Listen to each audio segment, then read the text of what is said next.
Sa wakas, netizens, meron ng PCX na pula. Silipin natin ang the new PCX 160 Next Level. Tara!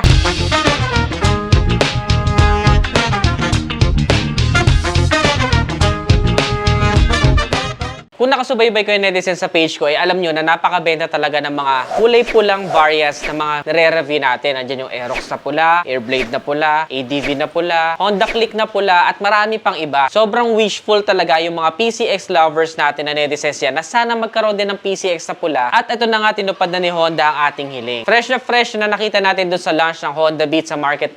Itong PCX na pula. At alam naman natin na sobrang takaw sa fairings ng PCX netizens. Isa ito sa medyo malalapad na motorsiklo ngayon, kaya naman sulit na sulit yung kulay pula na fairings. Before kasi ang mga lumalabas lang kulay puti, black, at saka yung gray. Pero ngayon, mayroon ng kulay pula na edition. And yung pagkapula niya netizens, sobrang premium kasi matte red po yung inihahatid niya na colorway for this one. Pag nakita niyo siya sa personal netizens, ang head turner talaga niya dahil ang lapad ng motorsiklo at mas pansinin yung kanyang style dahil sa kulay pula na colorway. At the same time, nagustuhan ko rin yung combination ng kulay gold na PCX 160 na fonts sa magkabilang gilid para sa ABS version. For the front looks, para sa akin mas lumitaw yung ganda ng kanyang all LED headlight dahil dito sa kulay pulang nakapalibot na fairings. Of course, isa yan sa mga pinagmamalaki ng PCX, yung kanyang headlight na super pansinin lalong-lalo na kapag kagabi. Parang sulit na sulit mo yung motorsiklo sa headlight pa lang. At the same time, isa din ng PCX 160 sa pinaka-komportabling maimamanehon yung pang daily commute na motorsiklo ngayon. So, napaka-wise choice talaga kapag nag-PCX 160 kayo. In fact, yung kanyang suspension ay mas made for our daily road conditions. Meron siyang telescopic fork sa unahan at twin shock naman sa likuran. Kahit wala pa tong baso, maganda na for me yung kanyang inihahatid na comfort para sa stock niyang suspension. Pero yung iba, yung mga mas mabibigat, medyo natatalbogan or medyo mas stiff sa kanila yung suspension ng PCX. Pero pwede naman kayo magpapalit na aftermarket kung hindi swak sa inyong karga yung suspension niya. Pero for me, for my height and for my weight, gusto ko siya. Speaking of height, abot din ng mga short riders na kagaya ko na 5'4" itong PCX dahil 764mm lang ang kanyang seat height. Habang nasa konting below average naman yung kanyang ground clearance. So, medyo lowered ang hatid nito ni PCX kaya maganda yung center of gravity niya. And malaki din yung fuel tank niya na nakalagay na sa unahan. 8 liters to be exact ang kanyang fuel tank capacity. Of course, meron din siyang fuel and seat opener doon sa pinakaunahan. So, hindi ka natatayo kapag magpapagasolina ka. And sa mga nagtatanong, 45.1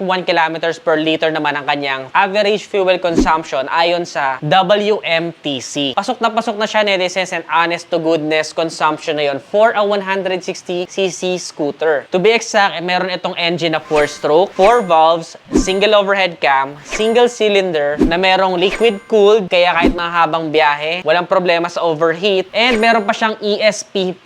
At syempre, PGM-FI na rin po ang isang ito. So we can expect a maximum power of 11.8 kilowatts at 8,500 RPM and 14.7 Newton meters of torque at 6,500 RPM. Kahit ABS or CBS, parehas lang po ng makina yan. And parehas na din silang keyless. Yun ang maganda sa PCX 160. Kahit CBS version ang bilhin mo, keyless pa rin. Astig, di ba? Napakataas din ang compression ratio nito netizens sa 12:1 at saka silent start na rin siya dahil meron na po siyang ACG starter or alternating current generator. Mas magaan sa makina, mas tipid sa baterya. Isa rin sa sulit na feature neto ni PCX na yung kanyang digital meter panel netizens kasi isa to sa medyo malaki yung kanyang meter panel at kitang-kita, especially sa mga malalabo ang mata or gusto ng super visible na meter panel while driving, yung PCX 160, sobrang magugustuhan ninyo. Especially yung mga turn signals niya, napakalaki ng indicators doon sa panel, kaya kitang-kita. At the same time, sa mga nagtatanong, dahil wala siyang kickstart kung may voltmeter, meron po siyang battery check kung malolobat na ang inyong baterya. So, mareremind ka pa rin kung kailangan mo ng palitan ng baterya mo, lalong-lalo na kung babiyahe ka sa mga liblib na lugar para maiwasan na doon ka maabutan ng diskarga. Of course, naka-disc brake na din po ang PCX both sa harap at sa likuran, kaya kahit CBS version ay mamamaximize mo na talaga. Pero kung gusto mo talaga ng super safe pagdating sa mga sudden brakes, ay doon ka naman sa ABS version. Bukod sa headlight netizens, ay napaka-pogi din ngayon nung complement nung bagong kulay doon sa kanyang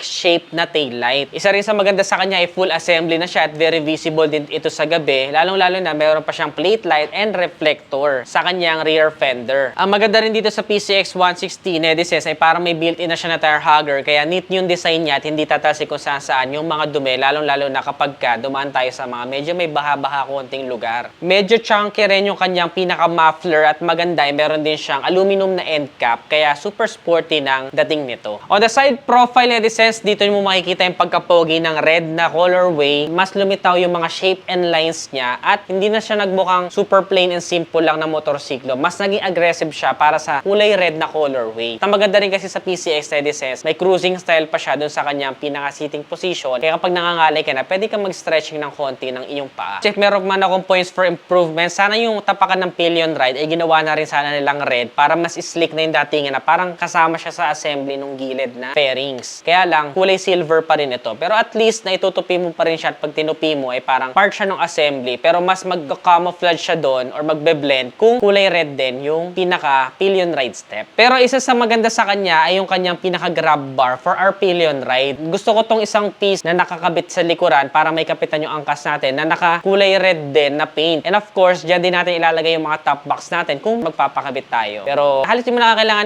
ng top box dahil bigger na yung kanyang seat storage, nakakasya na rin ang isang full face helmet. Of course, depende pa rin yan sa brand and sa design ng helmet. Pero even yung mga pinamili natin or mga dadali natin during the ride ay kakasya na sa kanyang U-box compartment. Isa rin sa maganda sa PCX ay meron na siyang built-in na hazard button at saka meron din siyang idling stop system na kung saan within 3 to 5 seconds nakahintukan, hindi mo tinutwist yung throttle, mamamatay yung makina para makasave ka ng gasolina, makabawas na rin sa noise pollution. Pero kapag tinwist mo yung throttle mo dahil naka-go na, let's say stoplight, ay hindi mo na kailangang i-electric start dahil kusa na rin siyang mabubuhay at aandar na. O diba astig? Bukod pa dyan, nagustuhan ko yung pagka-slick nung kanyang pinaka-packet sa unahan na pag pinindot mo, nabubuksan pala and meron din siyang built-in na USB charging port. So USB ready na siya kaya cable na lang ang kailangan mo. Maluwag naman ito at kasyang-kasya yung ating mga smartphone. Isa rin sa maganda sa kanya ay two-toned na yung kanyang seat at medyo malapad. So for our riders na medyo malalapad ay pwedeng-pwede ang PCX 160 para sa inyo. Talagang kayang-kaya silang dalhin ito. Even yung back ride mo kung malapad ay no problem sa PCX 160. Syempre, isa rin sa mga favorite natin dyan yung kanyang naked na handlebar na napakakintab. Yung iba talaga nagpapamodify pa para maging naked yung handlebar nila. Pero si PCX, straight out from the casa, ay naka-naked handlebar na kaya hindi mo na kailangan ipamodify. Napakapogi talaga at napakalinis na itong kulay red na variant, Nedicens. Very minimalist lang yung kanyang mga decals. May ABS lang ako nakikita dun sa front fender niya. Tapos dun naman sa windshield niya, ay meron na nakalagay na HSTC dahil meron na po siyang Honda Selectable Torque Control na kung saan nagsisilbi siyang parang traction control system na kapag nadulas yung inyong likuran na gulong, sisynchronize niya yung ikot nun sa unahang gulong para maiwasan natin yung pagkakaslide. Mabisa yan sa mga mauulan na season, mga lumot, sa mga dusty or maalikabok na daan, at iba pa. Usually sa mga sasakyan lang yan pero meron na din dito sa PCX 160 kaya safe talaga. Iwas dulas. Actually ako nagamit ko na rin yan sa mga malulumot na lugar at na-save tayo ng PCX 160 sa pagkakadulas. Super neutral lang din yung parang titanium na colorway nung kanyang pinaka-cast wheel at very effective din for me yung gulong niya na magkaiba ang size ng wheels dahil meron tayong size sa unahan na 110 by 70 14 habang sa likuran naman ay 130 70 13. 14 sa unahan, 13 sa likuran. Pero nakakatulong naman to sa acceleration niya at yung lapad ng gulong niya ay good na good for cornering and banking na rin kapag naglo-long ride tayo. Isa rin sa wish ko na sana kulay black lang or pwede nyo naman actually papalitan is parang CVT cover sa gilid dahil silver ito. Parang out dun sa colorway ng red, pati na rin yung pillion ride step. So gusto ko sana either red or black lang. Pero pwede naman kayong bumili ng mga aftermarket. Actually, meron din tayo niyan sa Nedi Shop. Pwede nyo palitan ng carbon na crankcase cover at saka ng air filter yung mga PCX ninyo para kulay black lang. Mas slick or maporma ang datingan niya. And of course, kung dati bumibili pa tayo ng mga